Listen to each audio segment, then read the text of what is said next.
Now in this lecture we are going to find whether a signal is a periodic signal or not, what is the condition they need to satisfy for that, and if they are not periodic then they are basically non-periodic signals, and why they are non-periodic basically. So for a signal, in order for a signal to be a periodic signal, any signal may be in discrete time domain or in continuous time domain, it needs to satisfy this condition.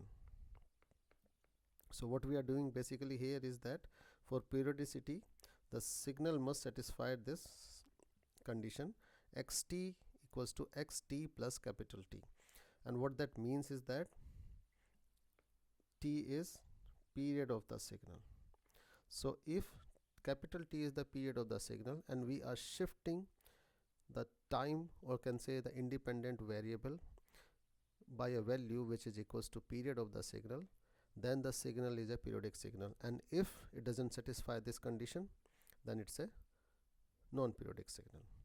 Similarly we can say for your discrete time domain that x of n is equals to x of n plus n, capital N, where capital N is the period of the signal. Okay, but in this we need to remember only one thing, and which is very important factor, that n is an integer. In continuous time domain T can be an integer or non-integer, but can be anything. Anything means integer or non-integer. But in discrete time domain the condition is that, or the most important condition is that capital N needs to be an integer.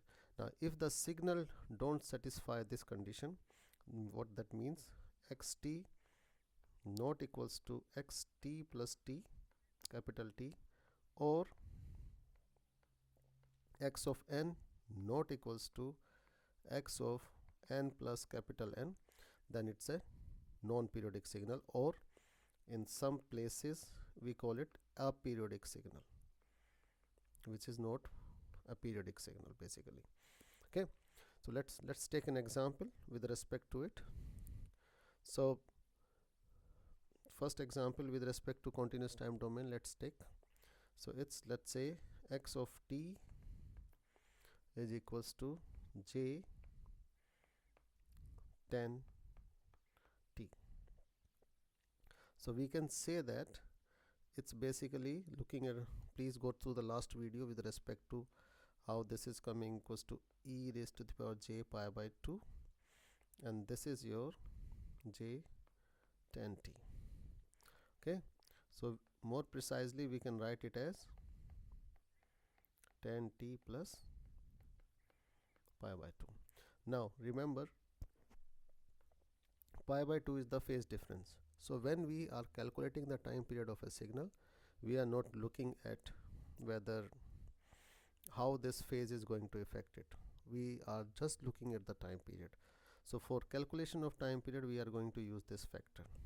In the previous video, the lecture 4, I explained you that e raised to the power j omega naught t is always a periodic signal, which is the period which is will be equals to multiply, can say factor of 2 pi always. So we can say that e raised to the power j 10 t is equals to sorry, e raised to the power j 10 t plus t, and where t is the, capital T is the time period of the signal. To, in order for it to satisfy this condition, your t must be, or with the multiplier with it, will be a,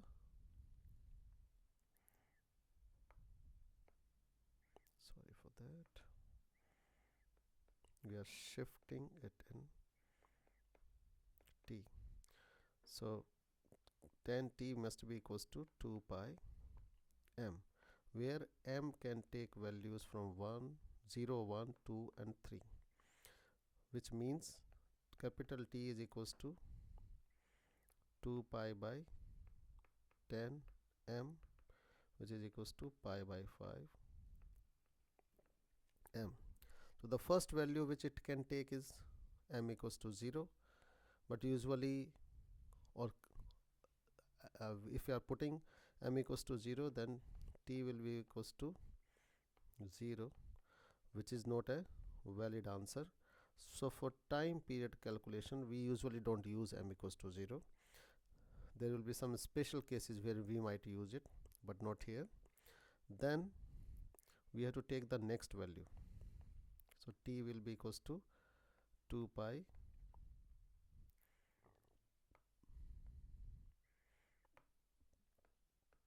by 5 for m equals to 1. Now this is the time period which came by calculation. Now we need to put back it in the equation and check whether this is true or not. So x of t of your is e raised to the power j 10t. So we are shifting this by this value, which is equals to, sorry,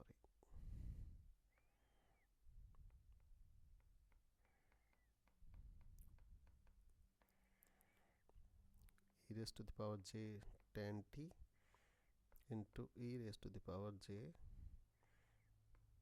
10 pi by 5 10t into e raised to the power j 2 pi.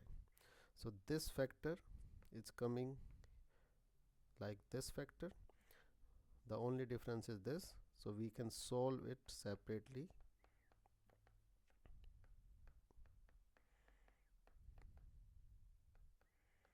Pi cos 2 pi is equals to 1 and sin 2 pi is 0, so we can say it's 1. So when we are going to put it back in this equation, we can say that xt is equals to x t plus t. So therefore t is the time period of the signal, and it has a value equals to pi by 5. Let's assume that this condition failed, then we will try the next value. Okay, until it's satisfied we keep on doing it, but usually it start with m equals to 1 or 2 and it will satisfy the condition. Now let's take another example of a discrete time domain. Okay, and which is x of n equals to e raised to the power j. This question is there. Now again, using the same convention, we can say that directly, we can say that now 7 pi n equals to 2 pi m, where m can have 0, 1, 2, 3 or so on from trigonometry, but this 0 for time period we have to remove this 0, otherwise time period will be 0, which is not possible. Okay, so n is equals to, pi will cancel with pi, so n will be equals to 2m divided by 7. Now here we need to remember the most important thing for your discrete time domain signal, and that is, because m starts from 1, 2 and 3, if I will put m equals to 1, n will be equals to 2 by 7. It is not an integer, so we can't take this value. Then again m equals to 2, n will be equals to 4 divided by 7. Again we can't take this value, so we have to take a value for which this must become an integer. So if we take m equals to 7, capital N will be equals to 2 divided by 7 into 7, which is equals to 2. So from our calculation we reach to a point that this is my time period. Now we need to put back it into the question and check whether the condition is true. So xn, which is equals to e raised to the power j 7 pi n, if we will put it in this, xn plus 2 will be equals to e raised to the power j 7 pi n plus 2. We shifted it by the time period.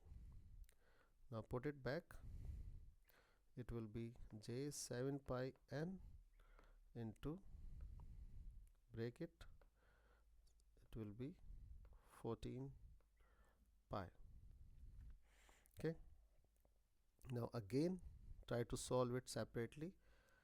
E raised to the power j 14 pi, what it will be, cos of 14 pi plus j sine of 14 pi. Cos 14 pi means 7 rounds, or can say 7 times you are moving inside the quadrants, and it's a 2 pi, so it is equals to 1, and this is equals to 0, so you can say it's 1. So if this factor will be 1, so we can say that x of n equals to x of n plus 2. Therefore n equals to 2 is the period of the signal,